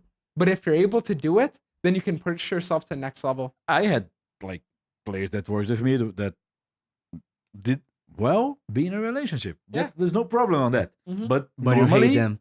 no, I love them. But they could balance things out. Yeah. Normally, what happens here in Brazil is when you get, and everywhere, but here in Brazil, I think it's a bit too much. When you get to the pro player level, like academy, CBLOL, you get a lot of Attention. attention. Yeah. And the thing is that sometimes this attention will have a tax on the career of the player. Oh yeah. Big time. So sometimes it's not like forbidding them, Yeah. but saying, "Oh, you're gonna spend another day out. Why don't you get here a bit earlier and talk Yeah. about draft?" No, so that's the thing is that I mean, like, I completely agree because I always said that, especially one of the things that separated the top streamers from the people that just kind of made it whatever is how they handle girls and relationships. Because being able to sit there and say, you know what, yes, I'm in a relationship and yes, I love you, but I still need to put in 11 or 12 hours is something that it's hard to do. Yeah. But if you're able to do it, you have to do it, right? Because when you want to get to the top 1%, you need to be able to put the top 1% of effort. And that's why you have like people where, for example, Tyler won, you know? Like the guy sat there and for years he put in like 20 hours a day. And then now he's at a point where he's like 28 and he can have his family and just be like, you know what? Chilling. I did everything I could do and now I'll take a step back, you know? He's great too. We have another. Actually, a good chess player now. Yeah. Gabriel Dantes said, "Yo, Dante and team, just wanna say you are badass for making Gringolão, and I'm 100% sure the results will be positive overall. Love you." Aw. Wait, his name is almost like mine. Gabriel Dantes. yeah. Thank you. You're enjoying Brazil in the general view. It's being all what you expect, or it's better, it's worst. Yeah, so the thing is, we haven't really been out that much, but I will say that for the most part, we've had like pretty good experiences. I think maybe as time goes on, we'll try to do more. Like one of the things I really want to do is a Brazilian meet and greet at some point. Oh, that's But I amazing. just like I would have to find a place I would be able to host. You're it, staying in Brazil until when? like June. In the beginning, the middle? Yeah, beginning. So the thing is that I'm here for another like 3 weeks around that. Because CBLOL probably come back in June. You Yeah, can, beginning of June, probably. you can stay in the beginning of the CBLOL, go to the CBLOL stage, watch some matches from there, Yeah. making a meeting, greeting there. Yeah, I mean, I'll just have to see because I do have a plan for something after Brazil. That would be like soon after, and I'm not sure if I'd be able to New like arc cut it. incoming. Yeah, an like kind of like a second build-up arc. Okay. Yeah, it's like it's a bit interesting. I'll talk about it with you more like later. Okay. So it's a plan. It's not only a plan. It's something will happen. Yeah, probably in like mid-June. Okay. Yep. Because if you stay here in Brazil, it's an honor to receive you in the CBLOL arena. Yeah, no, it's I think maybe I'll try one day to like drop by there just to see it, but we'll see. That is a very great pleasure to have you here today. Yeah. It's I hope you like it, or little chat here. Yeah, no, I mean, first time doing this and really great experience. So thank you guys for having me. You know, you could be, if you wanted, of course, and you already tried it once, I know, but you would be an excellent podcaster. I am 100% sure. I know you tried it sometimes. With Yeah, the boys. it's I watched. I heard it. Yeah, it's because it was a bit chaotic at that time. Yeah, but, no, because the problem with me as a podcaster though is that I like talking. I don't like asking the questions. Uh-huh. No, this is amazing too, because a Yeah. podcast is a conversation. It's not an interview. Yeah, exactly. You can ask the questions, but you're part of the dynamic. yeah. Because people see podcasts, we have this problem a lot in the beginning because we're talking here with you, and they say, "Oh, you don't let the interview make the response. You Yeah. don't let him talk." But I'm not here only to ask questions. I'm here to ask questions and interact with you. Exactly. Yeah. So it's Yeah, a 'cause- chat. Yeah. So that's why, like, maybe sometime in the future I could try something like this. It's just that when I did try it in the past, it was more of a thing where it was like a show format, you know. So a little different than a podcast. I'm 100% sure it would be good. And for me, it was an excellent pleasure, even though I had some problems at Pain, so I had to stay a bit more today Yeah, it's okay, no worries. to fix the problems. But I'm actually a big fan, so it's an honor having you here. Like, I watched you from the beginning Yeah. for everything, and I know that you have something that people lack. And if you want to be a streamer, the number one thing would be original, do the things that you really believe in. And Yeah. this guy, he does it and does it like excellent. Thank So you. I'm gonna go for all the arcs, and And we have believe me, I am a big fan. a last Thank you. message aqui from Luiz Gustavo. Aqui já tá. Aqui, we have já caguei português. We have a last question here from Luiz Gustavo. Ask him if NA they have a star player like Vocorvo or Joko's friends, aka Léo Maneiro. Ah, Léo Maneiro, this guy. So, is that in NA there are players like that? Yeah, he's asking. He creates Vocorvo because he told us here Yeah. much time later he come on, yeah, tell the so- story again. Yeah, so at one point I was like giving like challenger accounts like silver viewers, but I wouldn't say we really have like people like that. Like because like the thing about NA is that most of the time the people that get big are the ones that are good at the game, you know? Yeah. So you don't really have those like super low personalities. Yeah, it's a bit harder. But here in Brazil, this guy, Léo Maneiro, when he was at Flamengo, he actually played on live with scripts on, and like you can hide the script. Yeah. So he said he had like the magic ebook of kiting. So he would only play Kog'Maw, and he would sell his ebook. If you want to learn his tactics, you can buy his tactics. Yeah. But he would always want to be on Flamengo and said, "Oh, can you hire me for a team? Do you know about my mechanics? Here are my mechanics." So we have a lot of those guys here in Brazil. Yeah. And I think this is one of the magical parts of Brazil, right? Yeah. Like, people don't need to be actually good here to be Yeah. good streamers. If you are charismatic and original, you can do your stuff. Exactly. Just be different. Yeah. Because sadly, we are like on 10 plus years of streaming. Mhm. And if you just play your game every day, no one is gonna love that. There are Like, hundreds of people like me. Yeah. Yeah. So, Dante, thank you very much Yeah. for coming here today. And if you want to give some message from your Brazilian or American fans, the time is now. Your camera is the 4 or 5? 4. 4? Wait. Here, there. There? Okay. Yes, I mean, I just wanted to thank you guys all again for having me, and for receiving me in the way that you have. I appreciate it. And I just hope that as the Brazilian art continues to go on and continues to reach its peak, that it ends up being the most entertaining thing you guys have ever seen. So, thank you very much again, Dante. Yeah. Thank you very much, Joko, and everyone who watches today.